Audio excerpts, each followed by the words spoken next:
Monster Hunter is filled with characters from the game, like the Admiral, the Handler, the Palico. But if you know nothing of the game, you have very relatable characters that get you into the world. Let's go. We have a team of special operations soldiers. Copy that. Roll cameras. Tony Jaa is contributing his fighting skill. Milla obviously has great strength. She's the survivor. I definitely fell in love with this character and fell in love with the script. Who's better to kick ass and kill monsters than Milla Jovovich? Oh, yeah.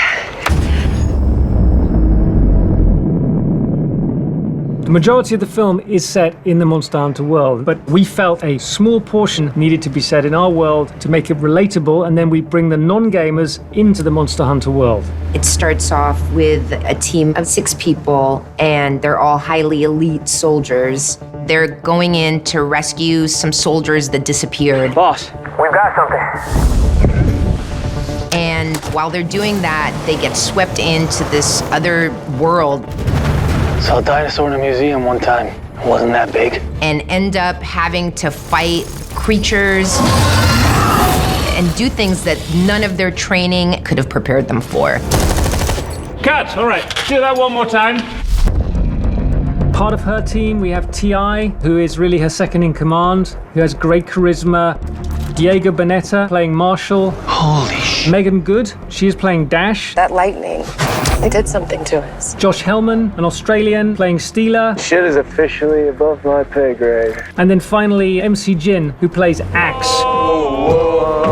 The great thing that Paul has done with us as actors is really drill into us that we are a tight military team. We've got military advisors on the film, which helps us stay grounded and really do justice to the idea that this is a really solid team who would find themselves completely over their heads.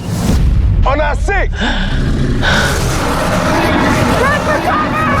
We walk through like every single character so we could also understand what was their rank, what, point they are at their life, their backgrounds. That really made us have a real camaraderie, get along, know each other. All of that will be visible on screen, which I think is very important.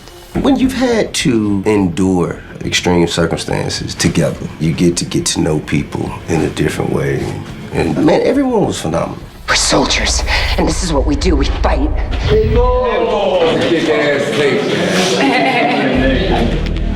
Milla, our Artemis, she just is very giving. Shows up for all of us, creates the atmosphere, and yeah, she's definitely that leader. You got it! Yes, ma'am. Yes, ma'am. But when you play the video game, you create your own avatar. And in many ways, that's what Artemis is. She's the avatar for the audience. She's a character from our world that is immersed in the Monster Hunter world and kind of has to experience it for the very first time. I really loved the character of Captain Artemis because she just felt real to me, and I've always had a real love and respect for the military.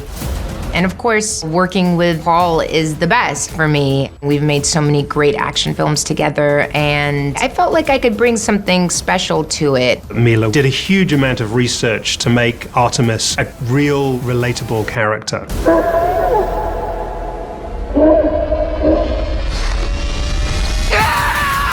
What I felt was really important was to bring a real emotional factor to my character. And for that, I needed the discipline of a soldier. So I really made sure that every single day I was waking up at 3 and 4 in the morning, going to do like an hour of working out before we would start hair and makeup, and just make sure that that discipline carried on through the entire production. Milla is incredible. She brings a real inherent toughness and sense of honor to Artemis, which I think is such an amazing quality for the film and for her character.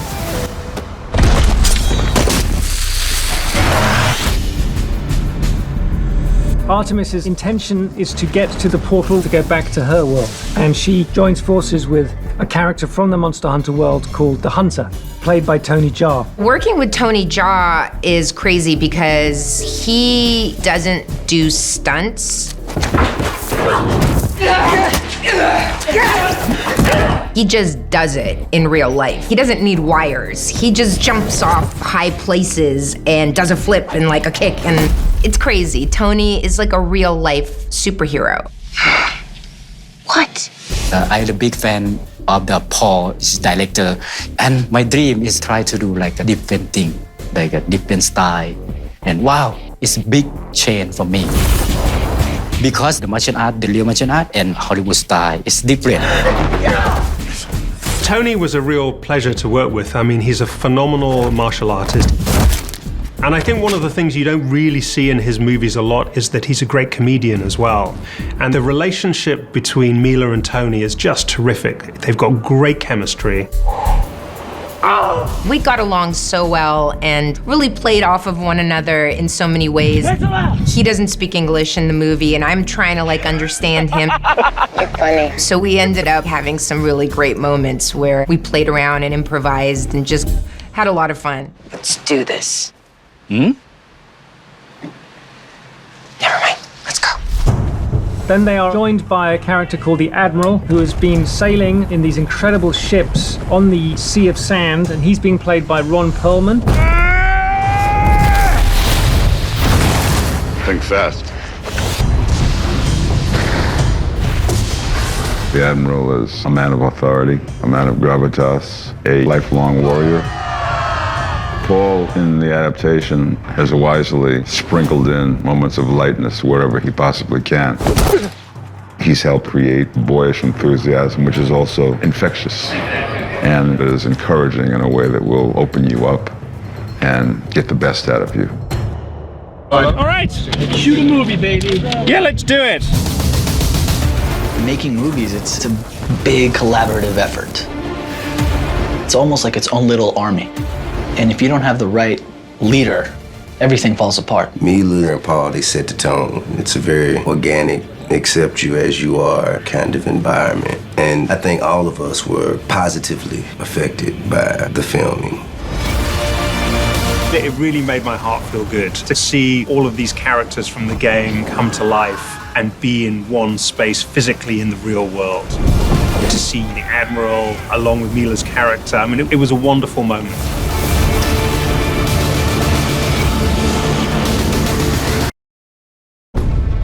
One of the things I've always liked about Monster Hunter is what it says on the outside of the box is what the video game is.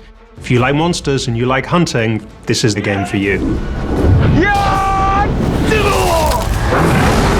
Well, I think Paul's very successful at taking games and turning them into movies, and I knew that we would be taking on a challenge. We joke it's Lawrence of Arabia with monsters. It's an epic genre movie. It was a crazy shoot, amazing locations. I mean, this is an adventure. It's big, badass landscapes, and you get to battle monsters.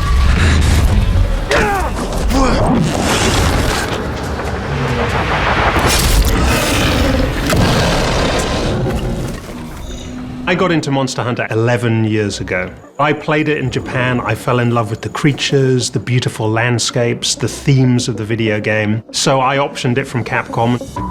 My husband optioned the property rights to this game like 10 years ago, and he's been obsessed with this game for the last decade.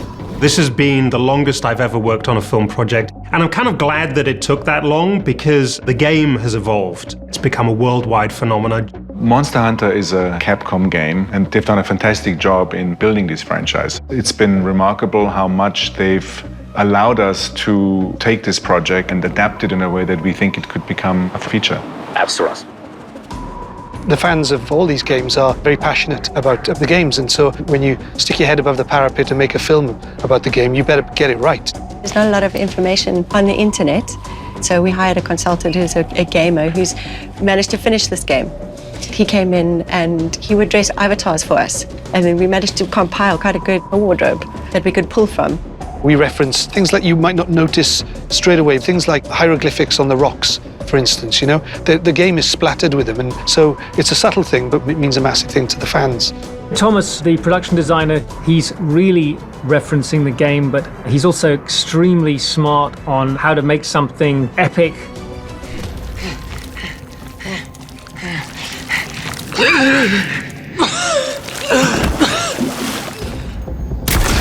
For me, I'd like to do everything for real. If they would allow me to breed huge, big, 7-story monsters, I would do it and I would film it. But because that's not an option, the monsters are CG, but everything else in the movie is real.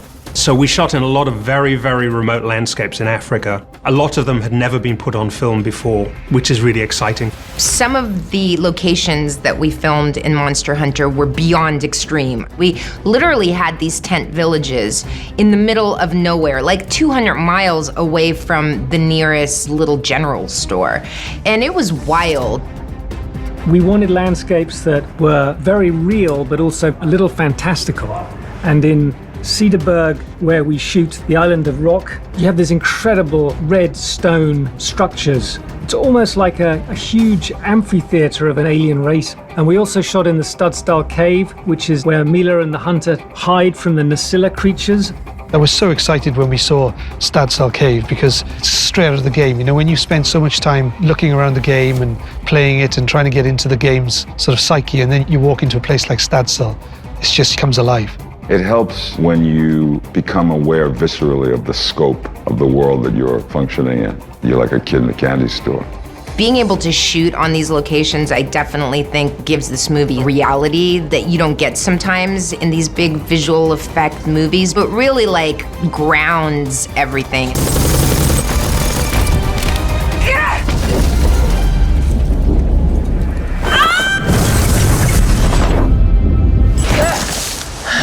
One of the great things about these landscapes is they add reality to the monsters. It gave the animators who are doing the creatures reality to lock into. There's real sun, there's real wind, so it makes the monsters look more real. It was a real pleasure to put them on screen. My favorite monster would have to be the Rathalos. You know, he's just such a rock star and he's so badass and big, and I love dragons. Rathalos, he's one of the toughest creatures to kill. He's a beautiful creation. He's been in nearly all of the games. But one of my personal favorites is a creature called the Nasilla, which is kind of like a cross between the alien and a giant spider.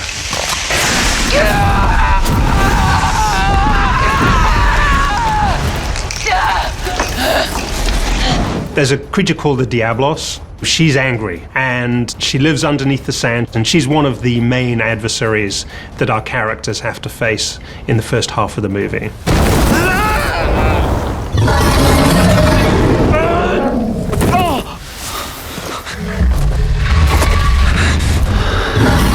And there's also the Remobra, which is a creature from some of the earlier games. It's like a cross between a hammerhead shark and a snake.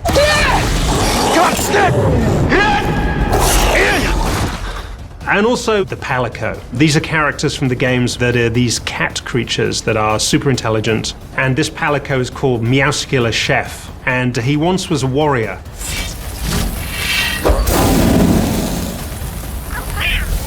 And then at the very end of the film, we have the Gormagala, which is a very rare creature from some of the earlier games, and that's a kind of setup for a little sequel, potentially. Aim for the belly!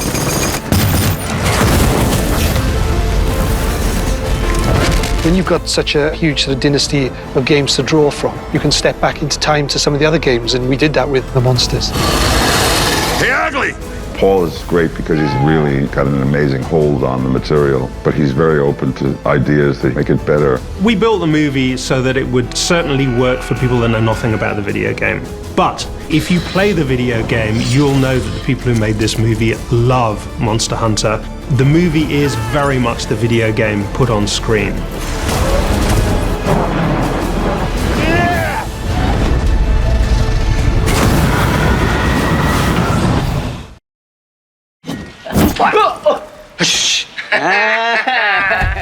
Paul's a huge fan of the game, and he wanted us to be absolutely true to that. We went for some of the fan favorites from the game. So Tony uses the great sword and the great bow. I was always a real fan of the dual blades. I felt like those were my weapons. We can make them, but the cast members, they bring these props to life.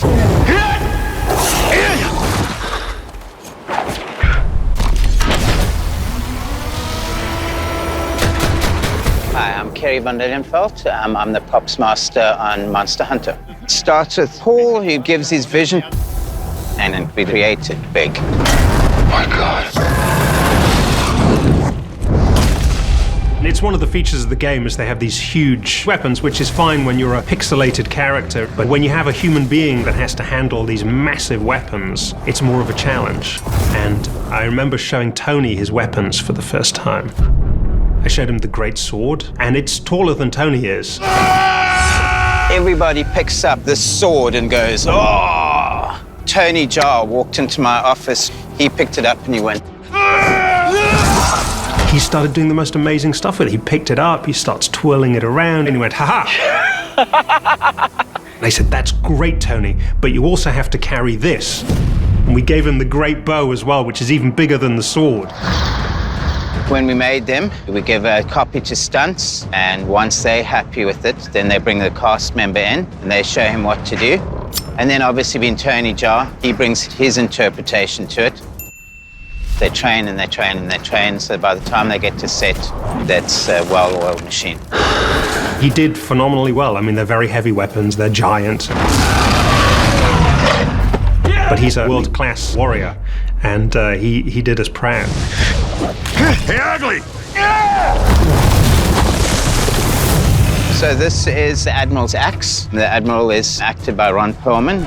All of them are made from various bones. In the game, you kill a monster, and then you get a piece of their hide, and you can upgrade your armor, and you can upgrade your weaponry. One of the themes of the video game is that nothing is wasted in the Monster Hunter world. It's the complete opposite of our world, where we just throw everything away. And there's a theme in the movie, to kill a monster, You need a monster. Smart. There are things that these monsters can give you that will give you the edge when you're competing with the other monsters. And so they kill for a reason.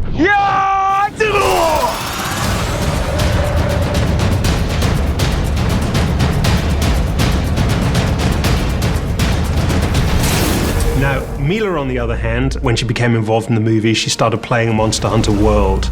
And her favorite weaponry was the dual blades. So we gave her the dual blades in the movie. I love how they power up. What is that? You gotta tell me about that. And the ease with which you can use them in the video game, because I tried all different manner of weapons to see what I like best. And I felt like the dual blades, they were just an all-around great weapon. Milla's swords, she carries them on her back like this. The first time Milla walked into my office, she picked these things up, and I can't do it. I love sword work, and so it really gave me a chance to kind of do what I'm good at doing. This is used by one of our characters called Aiden, also very popular in the game. Got a big bright red mohawk. It's easy to walk around with my sword compared to other cast members who have these massive swords. And the slinger's on my left arm, and it's a bit like being Spider-Man, so I can do this, and then this arrow shoots out. Getting used to my costume, my props, my slinger, my sword, everything helps to find the character and to be part of this world. Part of the reason I love being an actor is being able to go into these really intense worlds where we had all of the weapons, and that really helped me get into the character of Captain Artemis because it gave me that feeling of being invincible.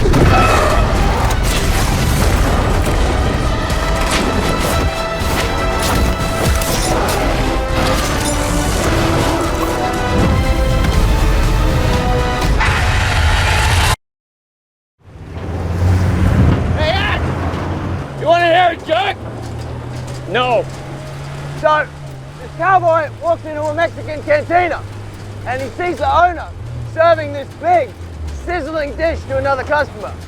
The cowboy says, "Oh man, that smells amazing. What is that?" The owner says, "This is the specialty of the house. Cojones de toro, bull testicles, fresh from the bullfight today." And the cowboy says, "Well, serve me up a plate of them bad boys." And the owner says, "Senor, I cannot. There is only one bullfight per day, so only one dish. Come back tomorrow." So the cowboy goes back the next night. The owner brings this big, sizzling dish. It's the most beautiful thing he's ever seen. He says, "Oh my God, this is amazing. But these are so much smaller than the ones I saw yesterday." And the owner shrugs and says, "Si, senor. Sometimes the bull wins. You're a funny guy, Steeler." Yeah.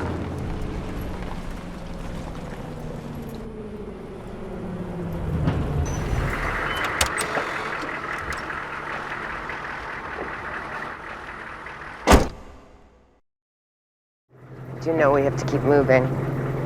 Can't be sitting ducks. End up like Bravo team. Copy that. Steeler. Hey, Steeler. What? You got any more of those cowboy jokes? Come on, man.